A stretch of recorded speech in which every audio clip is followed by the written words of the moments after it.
งเพลงชาติให้ได้ยินเสียงหัวใจกันและกัน นานแค่ไหนที่เหมือนคนไทยลืมรักชาติปล่อยไตรลงโบกสะบัดอย่างเดียวได้เสียจนชินถึงเวลาเลี้ยวมองธงคู่แผ่นดินฟังเพลงชาติให้ได้ยินเสียงหัวใจกันและกันให้ลึกซึ้งถึงความทุกข์ของบรรพชน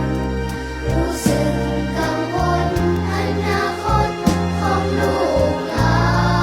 นถ้าเห็นสามสิ่งจาก